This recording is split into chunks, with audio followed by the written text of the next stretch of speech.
Hops and Stocks podcast is presented by 100 Spoke Media Group. We encourage our listeners to drink responsibly. Please note, we are not financial advisors. We do not offer or provide financial advice.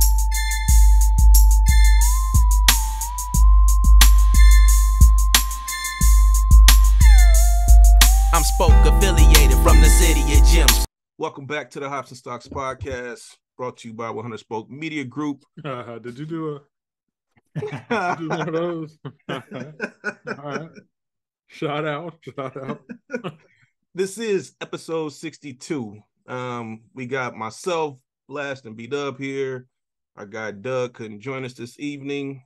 Daughter's doing some choir, right? Yeah, concert. So raising a future soccer star as well as a Grammy Award-winning artist. Yeah, man. Perfect pitch. Perfect pitch. How's everybody's week been going, man? Good, man. Good, man. College football was released. The playoffs were released. We're in it. Bucks are in it. We're back to this, man. We can't. We are not even discussing Georgia. I'm just stating the obvious. I didn't throw a jab at nobody. I just said work teams are in the playoffs. We'll talk about it in January. I will say that, man, I'm looking forward to quite possibly the biggest game match of all time, man. If y'all two somehow make it to the final. Yeah, that's never happened in life. I don't want that to happen because I don't think my nerves could take it. Oh man, that has it. All right, we're not playing ESPN. Okay. We're gonna talk to y'all in January. We're gonna revisit this in January. We got beers to get into, man. You know what I'm saying? So let's slide it down to B-Dub. What you drinking on tonight? So yeah, let's definitely talk about it. I'm a little late to the pod. I'm going with this one right here. It's called Drekker. Now, this one was a barbecue favorite of one of ours that we had. I can't remember the name of that one in particular, but this one it's from Drekker. It's called Juiceler. It's a double IPA. I like Drekker. I think Drekker's out of like Dakota, I believe. You said Dakota? Dakota. One of the Dakotas. It's a double IPA, so you know what you're getting. Looks delicious. Remind me to talk about Philly brews, man. This smells great, man. It smells like oranges. Tropical. Oh, this is delish. It's 8%, I believe. Nice number. I never read off the can, but it says hops, Citra, Mosaic, and Sabro hops. Malt, two-row barley, oats, white wheat, carafone. I have no idea what that means, but that's what's in it. I know we said it for a minute, man, but we definitely need to do a month or so of different hops, because I think my favorites are Citra and Mosaic, but I need to sit down and we all just say, okay, this pod we're gonna look at Citra hops, this pod we're gonna look at Mosaic, what's the other, Vic Secret or something like that, and just try to identify like what's your favorite hop. And I think that would help people identify what IPAs they like the most. Yeah, we probably could have had a good pod from the hop farm if one of y'all wouldn't have lost that number. Yeah, y'all lost the plug's number. Yeah, this is definitely an easy reach. I love this one right here. There's nothing too much. It's not too complex. This is what I like about IPAs. Good IPAs. It's right to the point. Smells good on the nose. It's good all the way through. There's no surprises in the beginning or the middle or the end. Yeah, I get it's easy. 4.25. All right. It's good when it starts with easy. If you get it easy before your rating, you're in good shape. Yo, this is an easy 2.75. Yeah, you never hear an easy and then a bad. Like, this is the easy two. This is easily trash. Like, but yeah, the 8%, man, you can't go wrong with this. This is something that you can probably get a 12-pack of and just, watch some games all day and be good all day. But yeah, this is I think it's Fargo, North Dakota. Drekker is what it is. You see the little Nordic man on there? Okay.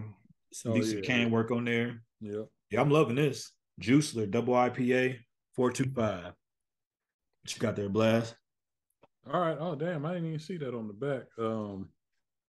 I got Wolf's Ridge Brewing out of Columbus. I didn't know that it was out of Columbus. I've had 2 or 3 of theirs before, and I like a lot of the stuff I've had from them. I went with pineapple upside down cake. It is a cream ale with pineapple, cherry, and vanilla. It's bomb. Watch. Yeah, I'm concerned. The ALC is 5.3. IBU is 14. Here's the front of the can work. You can see the Wolf Ridge or whatever. And then it also says it's part of the Clear Sky series. So it kind of looks like Columbus. Maybe I turned it like that. Okay, yeah, it's dope. Yeah. So can work is dope. I've had some Wolf Ridge. That was good. The nose is a little bland, man. When you hear pineapple upside down cake, all I'm getting is brew. So I'm highly concerned about this brew, man. I said pre-pod it was either going to be great or it was going to bomb. So let's find out. What was that style again? Cream ale. Yeah, just a cream ale. Okay. I'm gonna tell you, man. It's not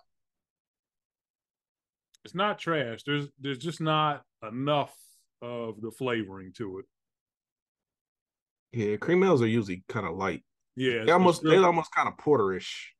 It's real light. You get the pineapple, you get a little bit of that cherry. If you want something crisp and refreshing, summertime, this will probably be great. But yeah, tonight this ain't the move.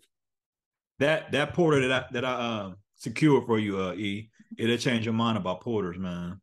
Okay. Because everything that we've known about porters, because we always low key we porter haters over here, dog.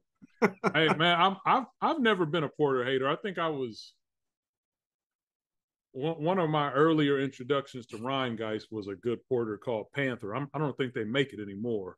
But yeah, that joint poured black and it had a good coffee taste. So I'm not a porter hater. I think I hit it less now based on some of our porter bias, but there definitely is good porter work out there. It's just so light in the ass, man. It's always missing something in a porter. Let me get this grade here. I'm gonna say it's not for me, but I'm not gonna hate on it because I do think that based on the style and based on the notes that they put on the can, I do think they achieved what they set out to do. So I'm going to give this a 4, and it may be higher for somebody who likes a lighter style with, lighter notes. Me, I would have preferred the notes to be, a little bit more up in your face, but it's straight, man. So I'm going to give it a 4. Successful brew by Wolf's Ridge out of Columbus. I think that's fair for a cream ale, man, because most cream ales don't really slap you in the face with the notes. Like it'll tell you what it is and you can pick them out, but it's not going to be like, what I'm saying, like a sour or IPA or even a stout. It's going to just kind of faintly give you those notes in that style of beer. That's what you kind of like, man. You like those beers that have those like aggressive type of notes that stick out. Me personally, I do. I want to, I want to really taste whatever it is they say is going to be on the can. I'm not a fan of something being, beer with a sprinkle of the flavor. You know what I mean? Mm-hmm. Yeah, same for me. It's like, I guess when I think about what I buy, I kind of expect it to taste like what it says. But also, some of that stuff could be too aggressive too. Like you can have a fire stout, but then you drink one and be like, man, I can't do another one.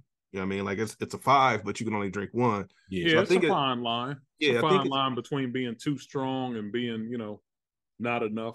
Finding that balance. Because like when you look for something that's what they call sessionable, crushable, like you don't want it to be overpowering. You kind of want to like, man, I just feel like right now, this is no lie. Like I don't have anything in my refrigerator where I'm like, I just want to crack a brew. Like everything's far right. You know what I'm saying? Yeah. Like heavy notes. You know what I'm saying? Sometimes you just like, man, I just want a beer real quick. and that's a problem that I have, is that I spend so much time buying craft beer. A lot of times I overlook just like a regular house pour, some basic. Yeah. And you need that drinkability in your fridge sometimes, man. Like you can't be reaching for a BC and you just want a beer. I know. You can't do that, man. Yeah. Especially during stout season, it's like, yo, I want a beer now, but I know if I drink this, I'm doing it no justice. True. It got to sit for 45 minutes. I think where we are at in our beer journey, or maybe I'm just speaking for myself. Like, I get what y'all saying. You know, you want one for when you just walk in the house, finish the work week. You just want to crush one. But I don't know, man. To me, like, a good brew is an experience, man. Like, you know, I do sometimes want to crush one, but a lot of times, man, I want to crack it and just enjoy each sip, man. Yeah. Dude. Yeah. I mean, there's nothing better than when you go on a beer haul and you come home, you're like, man, I can't wait to drink these, man. I'm like, you know, the average brew, you ain't gonna be like, man, I can't wait to get into this basic ale. No, man, but do y'all ever let the pod sway y'all? Like, man, I want to crush this, but nah, I want to review this on the pod.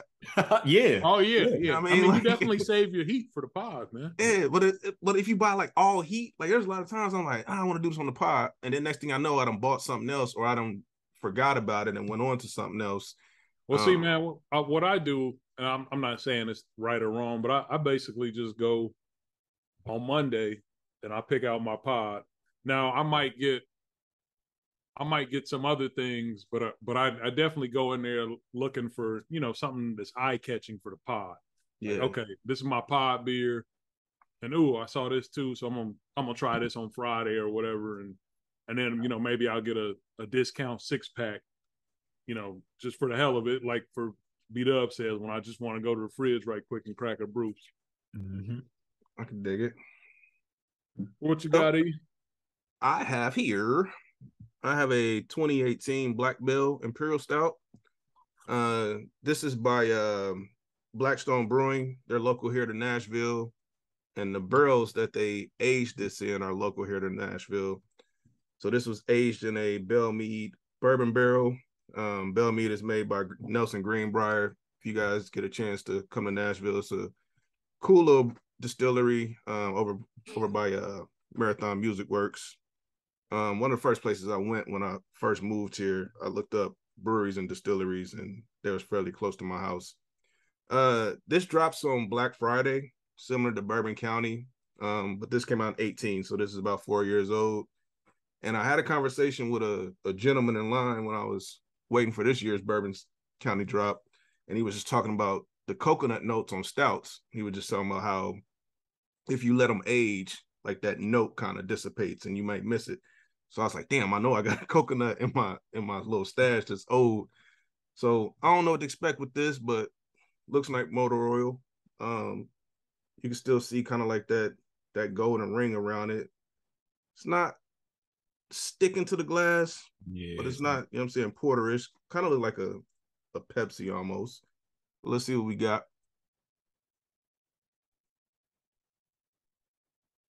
Yeah, that's that Dr. Pepper. Okay, so it's right at the 5-year mark, right? This would be 4 because this came out Black Friday 18. 4. Okay, yeah. So let me go find the ABV because I am getting jig. Oh, like jig is a note? Yeah, jig is definitely a note. And the thing that I'm shocked about is that I've had it sitting out for right at about 45, 50 minutes. Jig is still a note. The jig is still a note. This is actually funny weird, when jig is a note, man. I don't see an ABV on here unless I'm overlooking it. Yeah, I'll look it up for you. Keep going, man. Okay. Yeah, jig is definitely a note. What's the name of that joint one more time? Black Belle Imperial Stout. Gotcha. By Blackstone, 2018. It says infused with cacao nibs and aged in bourbon barrels. I'm definitely getting the aged in bourbon barrels. I'm also getting like a like a raisin or a date note. Was sweet. It's not really. It's sweet, but honestly, the jig is kicking this stout's ass, man. Like it's It's not low on the jig scale, but you wouldn't think it would do that. 13.2. it's damn. I'm at the 13 is slapping though. That's slapping right there. Yeah. It is. 13 is a slap. We've been on this show with like 17s before. Oh yeah. All right. So I got it now. So I'm getting dark like cocoa powder, which that makes sense with these cocoa nibs. Dark roasted coffee and jig. those are the three notes. With that being said, I do like boozy stouts. This is missing kind of that milk chocolate taste that I like in stouts. Mm-hmm. So I'm about to knock it for that. I mean, it's not saying that it's in there, but just how I gauge stouts and what I like and what my palate prefers. I'm gonna get us a 4. It's good. I'm not in love with it, and it could have been a you know what I'm saying a play of I let this age too long. Yeah, are you getting any of the coconut? Not at all. Yeah. Let me ask you a question. And that could be my fault. Like I said, once again, the guy that told me that I should have drank it when I first bought it. So I'm gonna knock it. It's not trash at all. It still tastes like a really good stout, but it's a 4 for me. Let me ask both of you gentlemen a question. Both of you can answer. What would be your ideal stout? Like what type of notes in it? You go first. I go first. I'm chocolate caramel coffee. I don't like extreme sweetness, so a lot of the maple stouts, they're a little too sweet for me. I think caramel gives it a nice little sweet note without being overpowering. But I am heavy on the chocolate and coffee notes. You give me a stout that tastes like, I don't know, I'm trying to think what's the perfect stout. What I reviewed last week was a damn good stout. I forgot what it was though. What would be your I think it was 2 weeks ago. Last week you had that Octo Cooler. Okay, yeah. 2 weeks ago was that Eclipse. And what would be your sweet spot for the ABV? Give me 14, 15. With stouts, I like the jig notes. So I like that bourbon, that char, a little bit of oak. Like I said, with this one just isn't balanced. I'm getting heavy jig. I don't mind it, but it's just I like it to kind of be layered. You know what I'm saying? Like just like a real good layer cake where the notes kind of. I think Blast had one that he described perfect. He was like, "Man, the can says da da da da da," and he's like, "That's how I'm tasting it. Exactly what the can says." Yeah, it was hitting in order. And I'm gonna beep that out so nobody steals it. Yeah. I'm definitely I'm sorry, Dub. I'm beeping that out, man. Nah, hey, it's love, man. Because nobody sharks our idea, man. Yeah. No, I'm just we'll say that just for us, man. But yeah, I also like peanut butter, but there's only been one place that's done it right, and that's been the UA. I'm gonna give you another one to try. It ain't UA, but because it's lighter. But the Left Hand peanut butter stout, I think is pretty good. Okay, I do like Left Hand, their nitro stouts and stuff like that. Yeah, I had it in the movie theater Thanksgiving weekend. I was like, I like this. I like. What about you, Blast? All right, well, I'm gonna hit you with a multifaceted answer. I think I'm still developing my palate for the barrel aged stouts. Initially, when I first had my first barrel aged, I was like, I don't really like this. This is it tastes too much like bourbon, and I like bourbon, but I was just like, if I want to drink bourbon, I'll just drink that, and I don't, kind of want the mixture of the two. So my taste is developing, and I'm definitely starting to have a larger appreciation for the barrel aged stout, but I think at this point, I would probably prefer just a straight up stout, maybe an Imperial stout. I like Imperial, man. That you definitely got to have that chocolate base. I'm with E. I like peanut butter, but it does seem like it's kind of hard to get that good balance on a peanut butter stout. But I like the smoothness of the stout. I want my stout to be kind of thick and also smooth. And I like the sweet note. So I've enjoyed stouts that have had cinnamon, maple in them. Cinnamon's a good note. Yeah, those kind of stouts for me. I like coconut too. I know a lot of people don't like the coconut note, but I've enjoyed coconut in stouts before. What about the ABV for you? Good question. I would say, with the barrel ages kind of hitting in that 14 and up range, I probably want to stay in that 10 to 12 range. Mm-hmm. You like sweet stouts too, just from my experience. Yeah, I think I like sweet everything, man. Yeah. But I think more than that, man, I just want a flavor experience, man. Like I want somebody to, it's almost like sitting down to a dinner, man. I want the brewmaster / chef to wow me with, whatever it is they have come up with. Don't just say, this is a chocolate blase blah stout, and then it's, the only thing you taste is chocolate, man. I want to be able to experience and enjoy all those notes, man. There's nothing, more disappointing than to get this, great sounding can, and then, it leaves you with a letdown. Yeah. Viscosity is big for me too. Like we talk about coating the glass. Like you want that mouthfeel. You want a stout to feel like a stout. You know what I'm saying? Like I'm trying to swirl this around without, and it just ain't sticking. I feel like that's a product, and I could be wrong. I feel like that's a product of the barrel age. They don't seem to be as thick as the regular stout or a stout in a can. And I guess I'm going to let you answer, Beat Up, because I want to hear your answer, and then I'll throw a question out to you guys: is does it matter if the stout is in the bottle or the can? Do you think that produces different results? I prefer my stout in a can.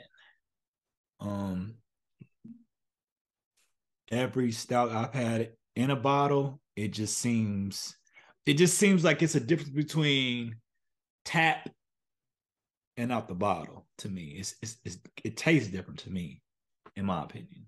I don't know, but as far as my ideal build of stout, it would probably be rum, barrel, some type of series. You can't go wrong with anything labeled series. Yeah. It's gonna be fire. It's probably the gold standard rum barrel.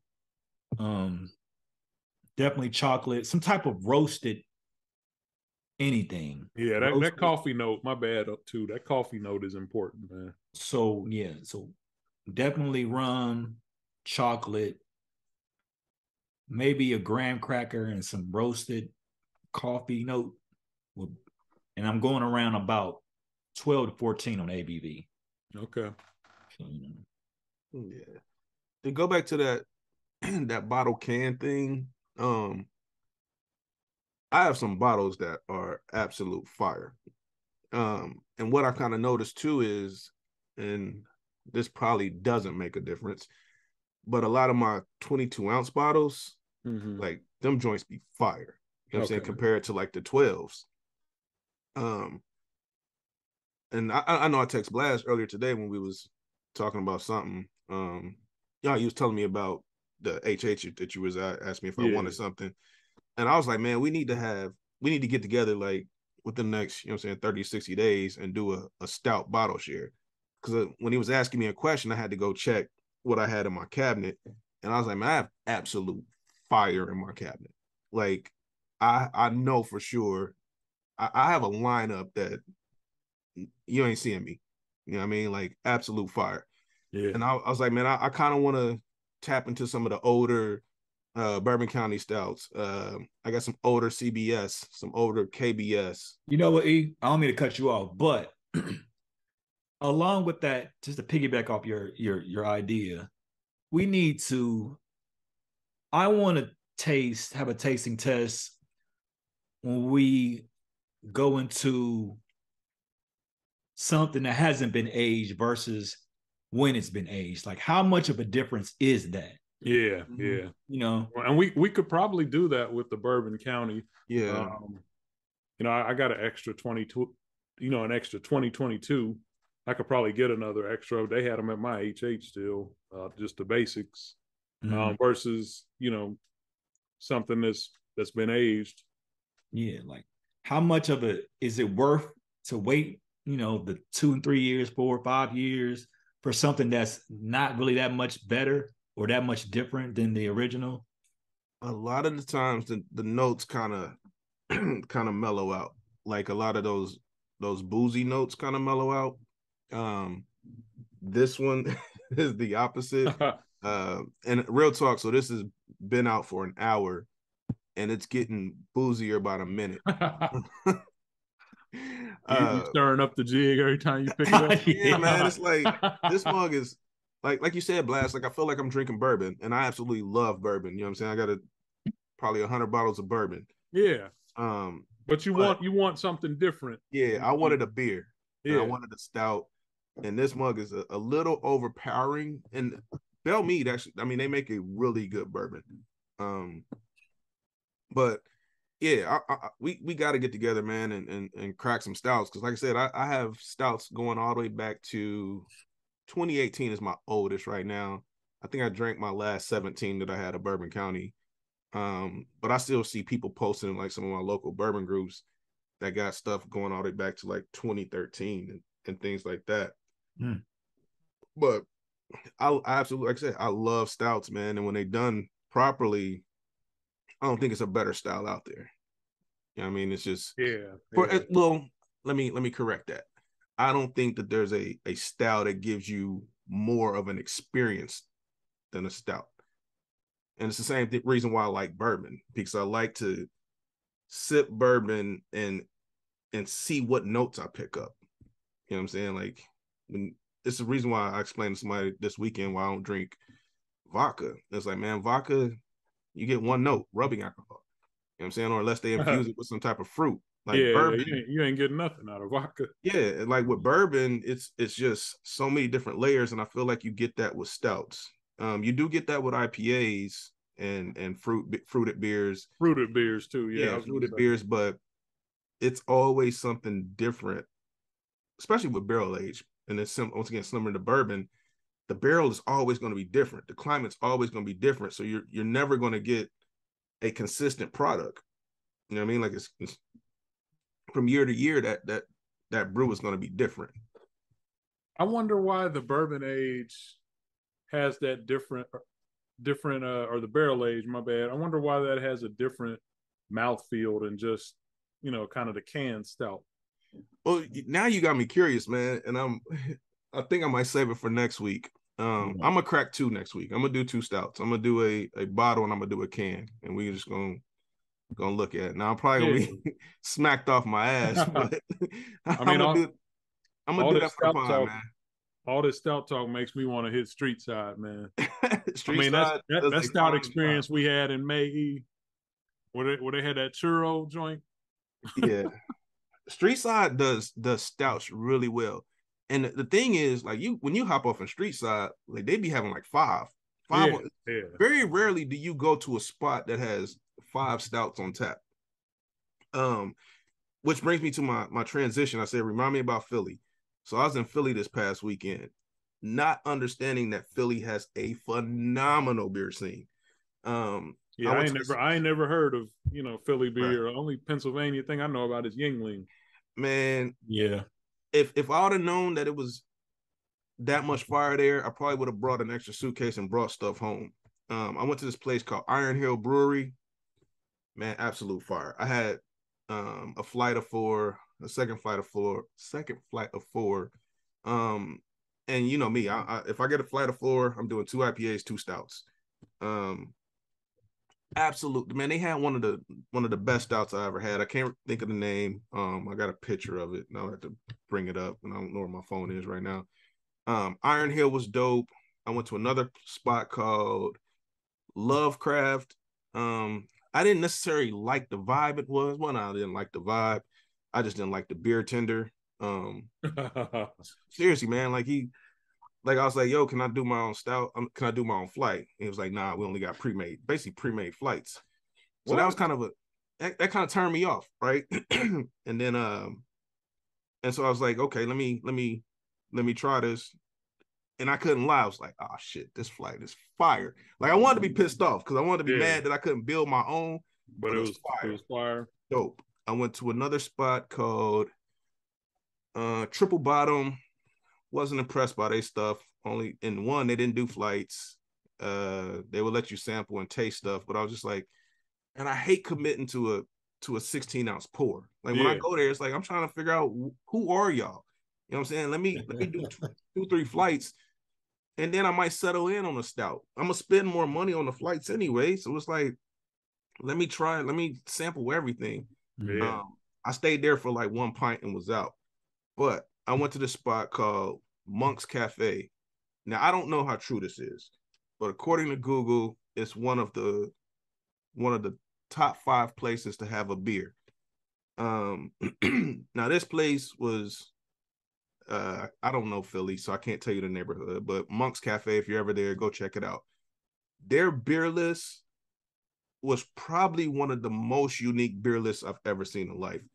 They didn't have nothing basic. Like you wasn't getting a but, and they're not a brewery. They're just a tap house. So it was like all bottles or cans or whatever. All bottles, all cans. I was like, and going to regular breweries, like I'm used to sampling stuff, right? So I was like, I asked the beer tender, I was like, hey, can I sample this? And she was like, unfortunately, we don't allow people to sample. And I was like, it's kind of odd. I'm like, everybody lets you sample. And she was like, our kegs are so expensive. If we let everybody sample, we'd be losing money. So I had to commit to every single thing that I bought. It's a lot of Belgians, a lot of like triples, doubles, just a whole bunch of unique stuff, man. If y'all ever get a chance, just look them up on Google, look at their beer menu. And once again, it's a real quaint place, small little bar area, and then seating for dining. But it wasn't too expensive. I mean, their pints were like $8, $8.50, you know what I'm saying? Typical pricing. Yeah. But you could get stuff that I never heard of. So I was literally just going down, just finding the oddest stuff that I could think of and trying it. And it was like everything was slapping. I'm like, damn, like. And they had to go home cans? Nah, because they're just a tap room. Like they're not an actual brewery. So they don't, all they have is just stuff on draft and stuff in cans. But they didn't sell anything to go. But ironically, when I go to this spot called Iron Hill, I sit next to this cat, right? And we start chopping it up. Dude's he's not from Dayton, but he went to Rice State. He knew a bunch of cats from Dayton. We started talking about like West Side stuff. Like his name is Graylin. Shout out to Graylin. He said he would check out the pod. He lives in Chicago. We everywhere, man. Yeah, you know what I'm saying? I was like, I'll definitely get up with you. But we just start talking about people, and like we start knowing the same people. And this guy's not even from the city. Like he was like, do you know a such and such? I was like, oh yeah, that's my dude. And he was like, I went to Rice State for 4 years, and I forgot where else he said he stayed, but he said he was really familiar with Dayton. He used to hang out and party and all that type of stuff. Just weird cats, man. When you just bump into somebody from the city in a city that you don't expect to bump into somebody from the city. No. I'm in Philly minding my business, and this dude's from Dayton and know some of the same people that I know. I was just like, man, it's crazy. So shout out to Graylin, you know what I'm saying? If he checks off the pod, you know what I'm saying? He's an IPA drinker. I couldn't get him to try a stout, you know what I'm saying? But he bought a couple rounds, bought him a couple rounds. It was good times, man. Shout out to that cat. I heard he said, do you know a cat named Coleman from back in the day? He said, shout out to Coleman. He said, I'm the Coleman. He's like, man, everybody knows Coleman. I don't know if y'all want to hop into to the other discussion that we had, man? I mean, we done, you know what I'm saying? We done. Yeah, I think we got a little bit of time, man. Let's get into it. We got started late tonight, so yeah, we did. All right, man. So this week, big story in the and once again, I think we are becoming hops in ESPN. I mean, real talk, man. We talk sports all the time, man. Yeah. We argue with each other, so you know it ain't novice to us, man. We definitely live in that realm outside of the podcast. So Deion Sanders, prime time, and I say former, coach of Jackson State University, got hired on by the Colorado Buffaloes. Kind of salty he didn't come to the Bearcats. Got to say that. I know there was rumors that, and there were people in Columbus actually calling for Deion to come save Ohio State. We got a basic coach in the save y'all from what? There's nothing exactly. To be saved. Exactly. Hey, but somebody on here said compared Ryan Day to Pookie. Save us from Pookie, but nevertheless, Deion Sanders is now the coach of the University of Colorado Buffaloes. Yeah, shout out to them. But the internet obviously went nuts. Most black people. Deion was the coach of Jackson State for 3 years. He signed a 4-year contract, and when he came to Jackson State, you know what I'm saying, he had this mission. And he said, and once again, I'm not judging, I'm just repeating, repeating what he said.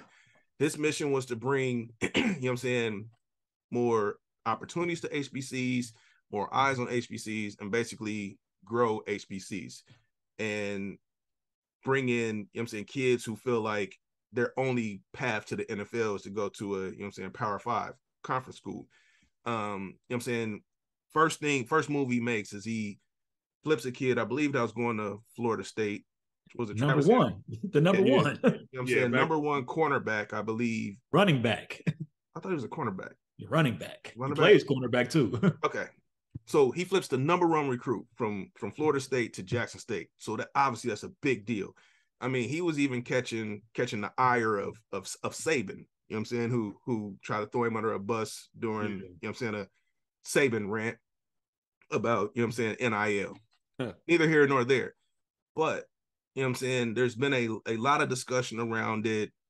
Did he sell out by going to Colorado versus sticking with the HBC? So I'll open it up to you guys, and I'll wrap it up when we trying to end. What say ye about Deion Sanders? Is he a sellout, or did he take advantage of an opportunity? What was supposed to be the end game? Like, was he supposed to be a lifer at the institution? Was he always supposed to stay there and never leave? A guy like that at that type of institution, you had to know he was going to leave sooner than later. And I think he did bring a spotlight to HBCUs. He did. Mission accomplished. I mean, he did what he set out to do. One man. I mean, I don't know exactly what the record was at that school, but they didn't win back-to-back championships. They went undefeated this year, I believe. They did. So he won the SWAC 2 years in a row.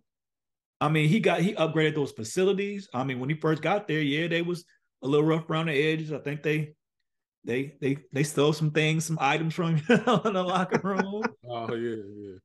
But I mean, he got a lot of people interested in that school and then just that culture in general. So I don't see how he sold out. Like, I think somebody else should step up to the plate and do exactly what he did to another school and bring more attention to that culture. But sell out, no, man.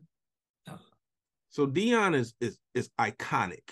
Like, he didn't have to do that. He didn't have to go there. Like, I don't think anyone would argue that Deion is the best cornerback to ever grace the gridiron.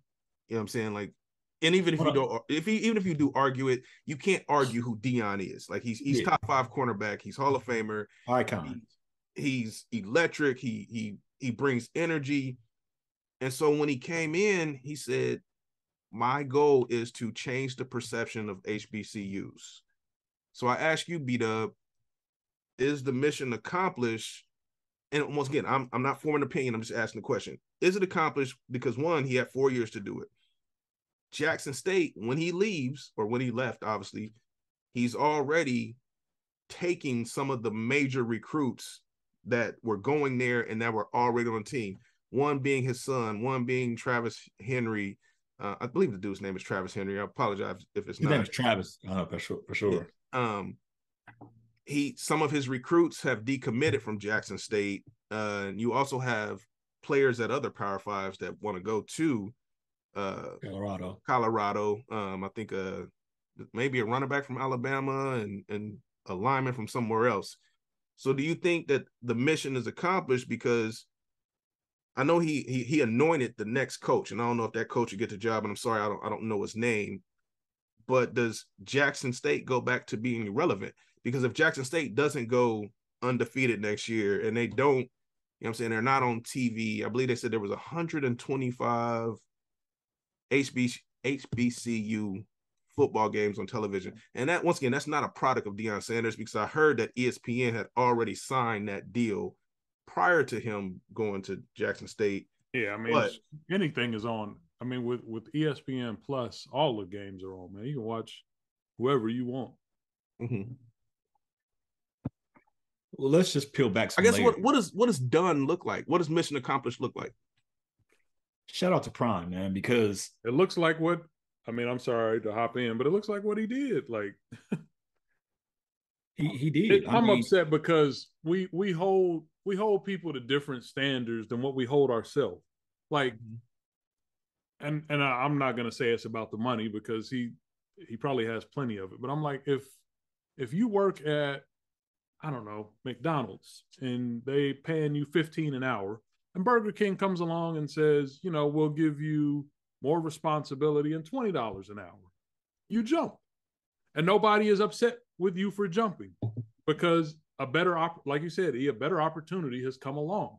And so with Colorado, a better, larger profile opportunity has come along. And that may not be his end game. There might be, I mean, the man went to Florida State. Maybe that's his end game. Maybe the NFL is his end game.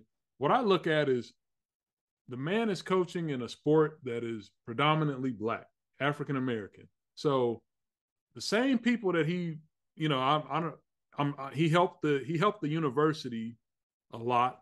But I mean, the people, what a lot of coaches say is that they're in it for helping young people. So at Jackson State, he helped young Black men. When he goes to Colorado, who do you think he's going to help? Young Black men. When he goes to Florida State, who do you think he's going to help and recruit?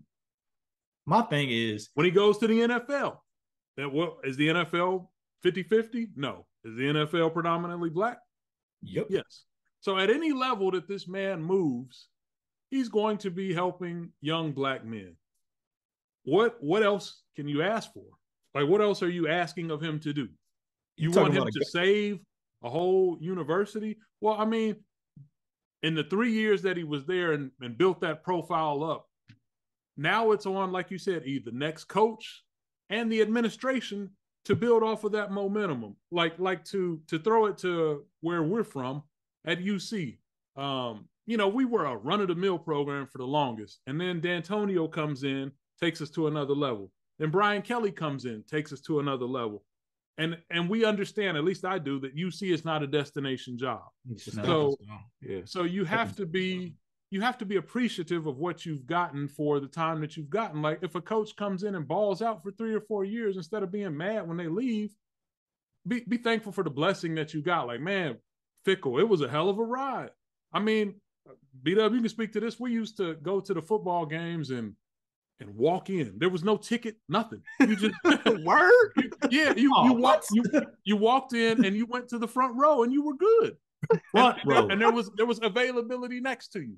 Like, there was no sellout or nothing. I mean, me and Doug went to the game in like 2019. It was just crazy to be shoulder to shoulder. Like you have to you have to be thankful and blessed for where you have been brought, and hopefully, you know, the administration is in a better position to keep building on what Prime, you know, established there, man. I mean, just to piggyback back off what Blast said about the UC,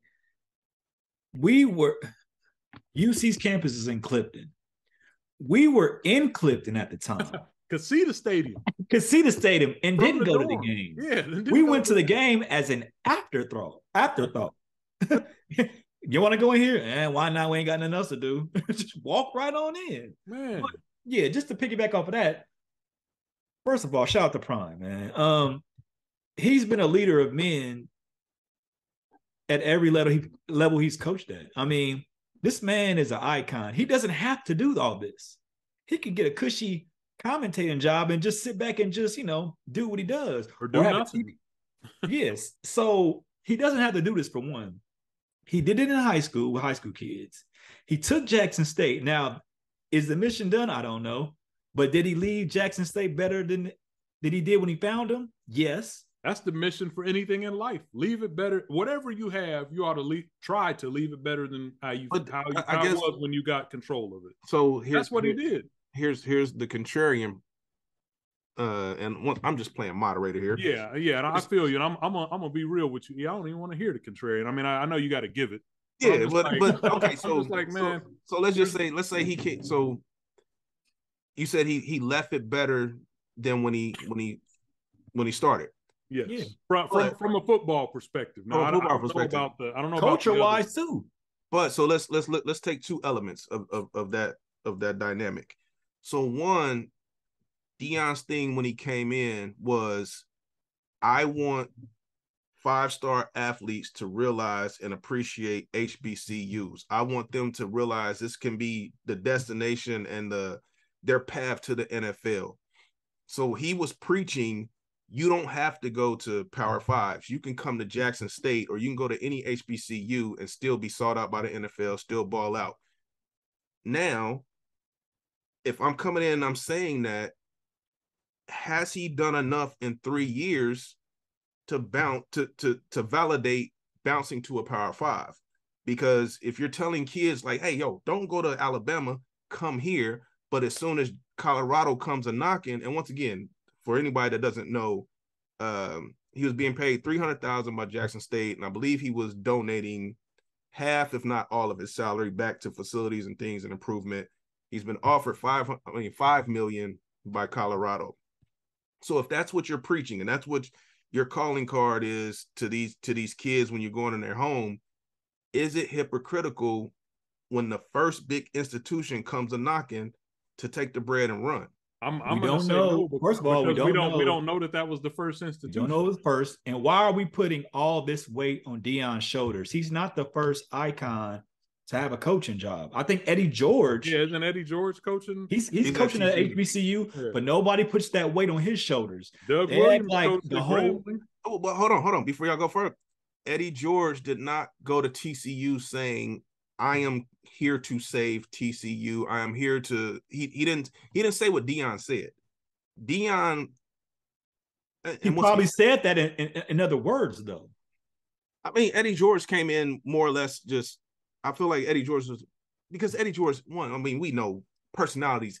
Deion is a big personality. Eddie George is not the same. Did Eddie come after Deion the too? Year after? So I mean, it's I guess it's not proven, but I mean, part of Eddie getting that job could have been Deion too.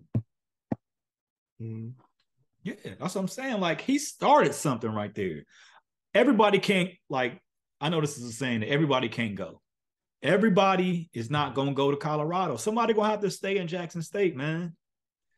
My thing is, the same way he helped those kids in high school, the same way he helped those kids at Jackson State, he's going to do the same thing in Colorado. Mm-hmm. So the mission isn't done. He's a leader of men. He's doing what he's supposed to do. So sellout, I don't understand that part of it. Like, sellout is ridiculous, man. There's only so much you can keep a big fish in that small pond. He just gonna outgrow that fish bowl, man. He just gonna outgrow. I guess my question to the people who feel that way is, what is it that you want from him? Like, you want him to just be a lifer? Is that what it is that would make you happy? And then secondly, why is it that he's got to make you happy or satisfied? Right. Jackson State's not going to win a national title. I mean, But, okay, so great point. So Deion was getting talent there, right? He's getting 5 stars to commit to Jackson State. He could have been on the path. Like, there was talk, and I don't know what it takes to go from FCS. A whole lot. You know what I'm saying? But talent-wise, he was fielding a team that probably could compete with some lower level, you know what I'm saying, D1, F.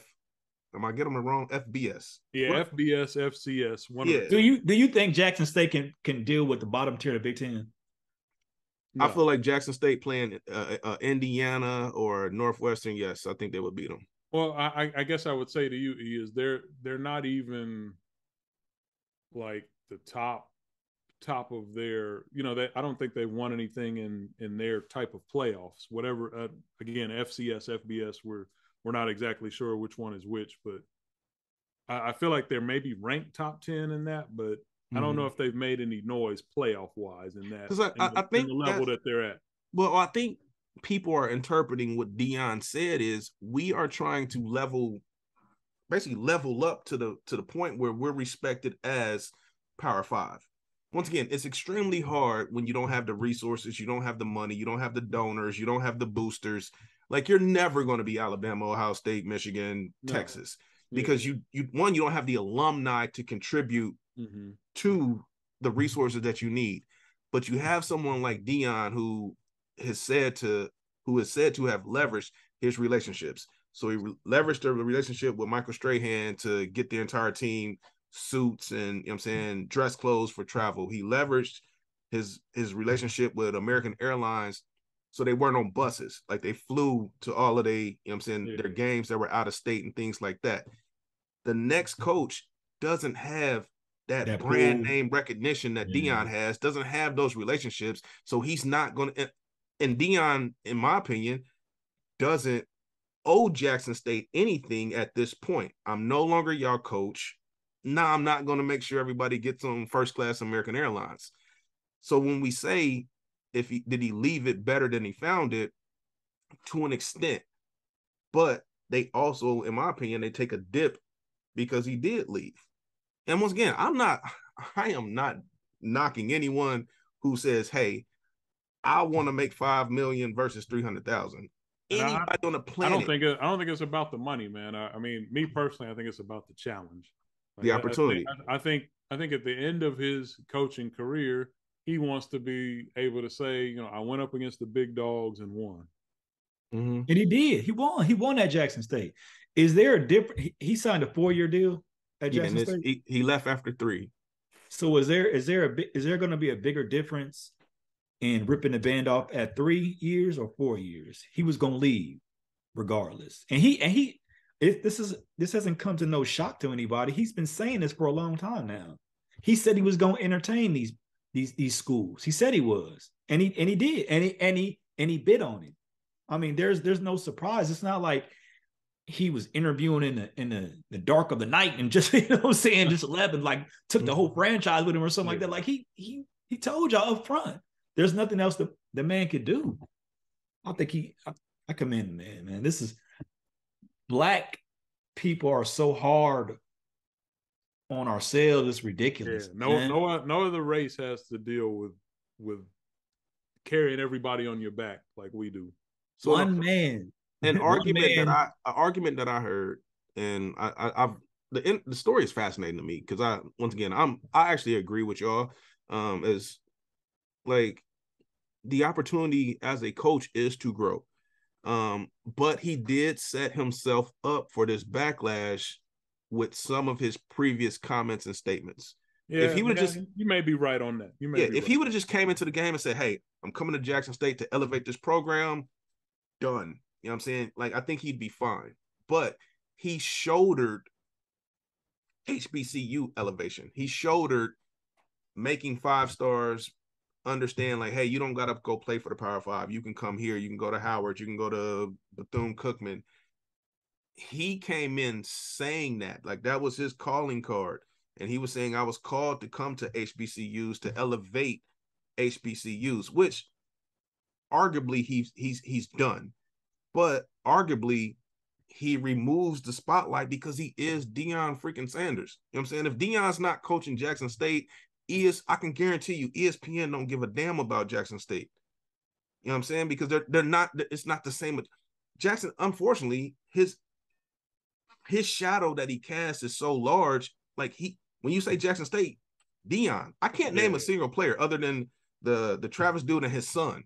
Yeah. You know, like you just think Prime, Coach Prime. So that's where I feel like he got himself in hot water with the black community. Man, is that I feel like he came into as a savior versus just saying like, hey, yo, I want to be a coach. This is an opportunity for me to leverage Jackson State, bring them up, as well as leverage myself and get to the next level. If you say that, nobody can be mad at you. True. I see where you're coming from. I guess it's just, me and B-Dub, and I think you too, E. I agree with y'all. I'm just the language of sellout is what causes the upsetness. Like, come on, man.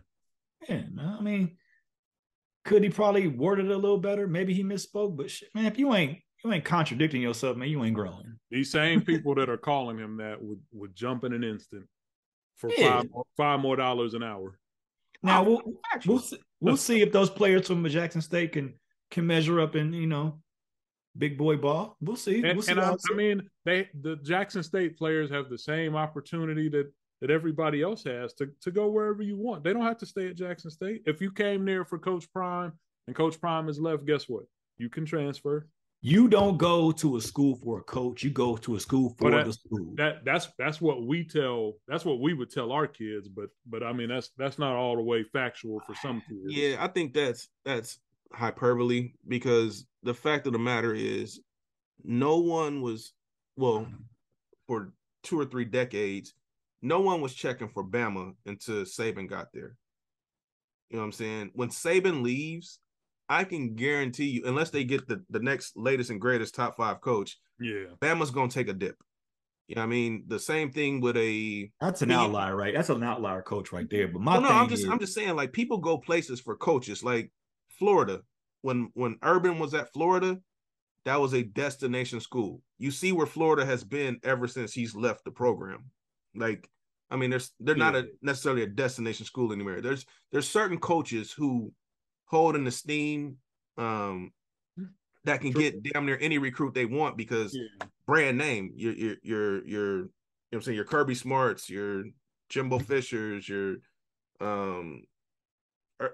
Sabins, you know what I'm saying, Urban Meyers, like those are Bobby Bowden at the time. Like those are people that I want to play for that coach. But I mean, this is a larger issue, but as a parent, I would never let my kid make the decision based on a coach, because as we see, a coach can be out at any time. Yeah, they come and go.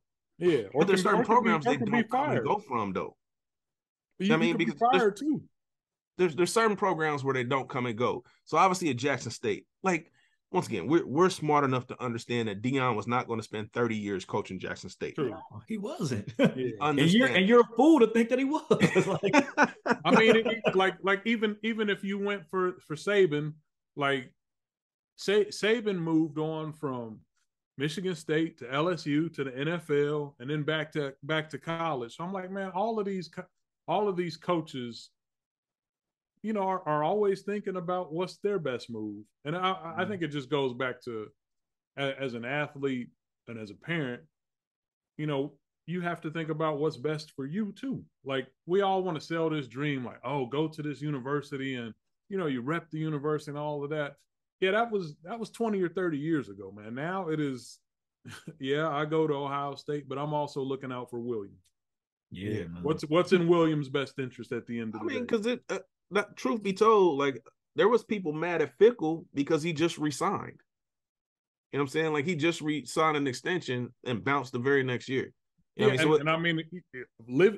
the Fickle situation, I say by year 2 or 3, I was already thankful. And like the Deion situation, you knew that at some point there was going to be something to draw him away. Like, Fickle had job opportunities after year 2 every year. Yeah, Notre Dame was. Yeah, so I think for 6 years he stayed, and after year 2 he was getting offers.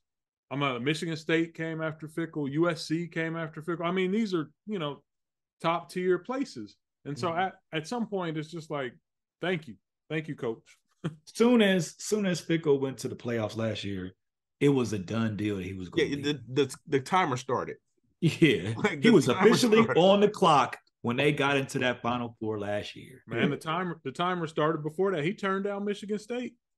Yeah, I would have turned him down too. I think he was looking for, a perfect opportunity. Money, I don't think money was the motivating factor. I think being at Wisconsin on that other side of the bracket is a big help. That goes away next year though, right? Or is it the year after? Hopefully. I don't know. Maybe but he did choose the best of the West Side. I believe that goes away when USC and UCLA joins the conference. Just like USC's coach. USC coach was at Oklahoma. He was like, I'm headed to the SEC.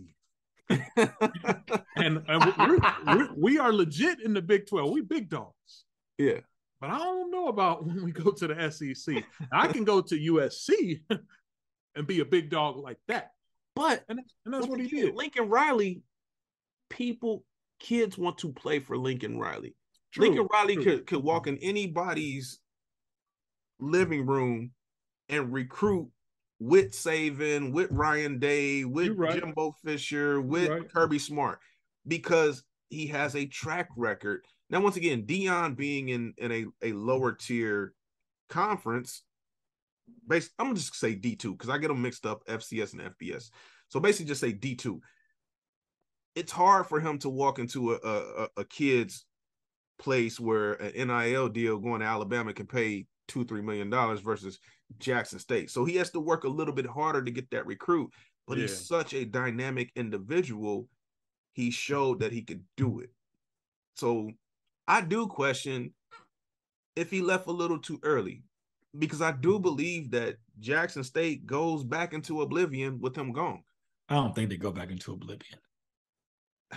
I mean, all their best kids are wanting to follow him to Colorado. Yeah, he said he couldn't take everybody. He took his son. He took a few other players, but I don't think he's already upgraded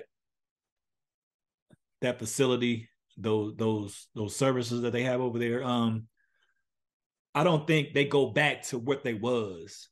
I think he set a precedent over there.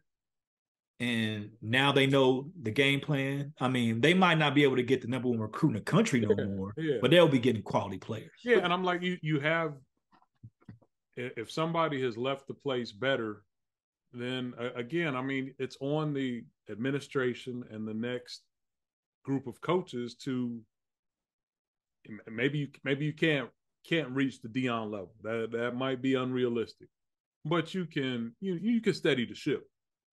You know what I'm saying? And I think that's what you have to do is like, you got to steady the ship, man. When the captain leaves and you the next one in charge, then, you got to get behind MF and hold it steady. Now, I do think that it's only so many things that you can sell somebody on Jackson State. It's a ceiling there. They can't.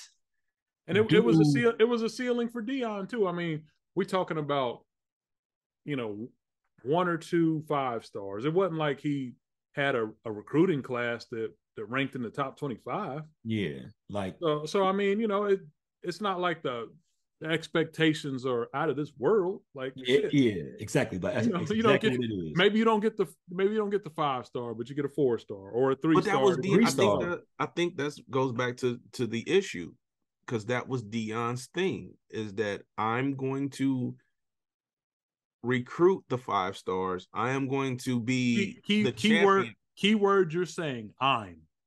And he did. Mm-hmm. I'm and Deion, same thing, and he did that. Now, the next person is probably not going to get up there and be like, hey, I'm about to keep the Deion legacy going. Jackson State, we flying first class, whooping ass. He probably not going to say that. So, right. I think the next guy is going to come in, obviously, with some lowered expectations, which it should be. I mean, when any great coach leaves, the next guy in charge, the expectations are going to be lower. Shoot for the stars. Just shoot for the stars.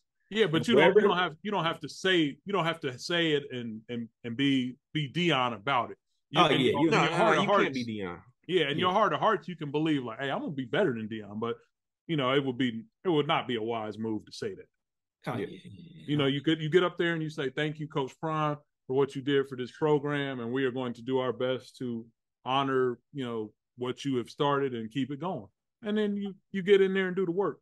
I think a lot of them players that's still left, that's still gonna be there, gonna try to prove that they can make it despite of their situation. Yeah, that's a strong motivation too. Like, hey, I'm not Coach Prime. I don't need Coach Prime to ball out. You know what I'm saying? Yeah. Nah, I wish Deion well. And once again, man, I don't knock the man, because when we look at football, and I'm speaking collegiate through NFL, at any time, any chance that a black man gets an opportunity to be a leader of men, when we look at the NFL, there's not a lot of black coaches. No, when we look at college, not at the head coach level. Exactly. There's even less owners. Exactly. So when you look at college, there's not a lot of black coaches. So when a black man gets an opportunity to lead a Power Five, like, that's, to me, that's always a win. Even if you salty about the HBCs, you have to look at the win. The win is a black man is getting an opportunity at a Power Five. Guess what Deion is going to do? He's going to give other black men opportunities to be assistants, to be trainers, to be on his staff. So that elevates black people as a whole. Now, you might be salty that he left a predominantly black institution to do that, but I don't know Deion. I don't know him for shit, so I don't want to cape for him. But I do believe that similarly to like a who's my guy down in Tampa? Todd Bowles. Todd Bowles. When you look at the Todd Bowles staff, I don't know if you've ever watched the sidelines of a Todd Bowles staff. Yeah, it's a lot of us on that staff. Yeah, it's a lot of us on that staff. And that actually started with Bruce Arians. You know what I'm saying? Bruce Arians, a white man, actually hired predominantly black staff. So to get these opportunities at these Power Fives, and if Deion wins, that's a win for the culture as a whole. It embraces the HBCU. You know what I mean? Because you look at, a lot of times they don't want to take a chance on us because they quote unquote talk about experience and blah, blah, blah. But you can't question winners. Deion came in and he won. Now he might go to Colorado and stink. I'm not praying for that. You know what I mean? But if he balls out, that opens the door for more minorities, and not even predominantly just black people, but more minorities to get those opportunities. Yeah, and maybe they look at the HBCUs as a fertile ground for coaches. Exactly. You know what I mean? So, like I said, people are, you know what I'm saying, feelings hurt, understood, because they feel abandoned. They feel like they was people lied that ain't to. got no dog and no fight. No dog and no head. I'm like, what does Deion have to do to affect your normal life? Man, you get your ass up and go to work tomorrow. That's what you do. Worry about your own, man. We always in somebody else's business and somebody else's pockets, man. Make sure your pockets is straight, man. I just thought it was a unfair characterization. What Deion eats does not make us shit. Sure don't, man. Man lost actual toes coaching for Jackson State, man. Hey, man. And on that note, I think we can wrap the podcast up, man. What Deion eats does not make us take a dump. No, man. You know what I mean? Say that. Man, we want to thank y'all for joining. We're going to work tomorrow, man. We want to thank y'all for joining the Hops and Undisputed / First Take podcast. We've been killing y'all with the sports takes for the last 2-3 weeks, man. But honestly, as y'all can see, it's something that we're very passionate about. Debating about sports is something that we do in our group chat.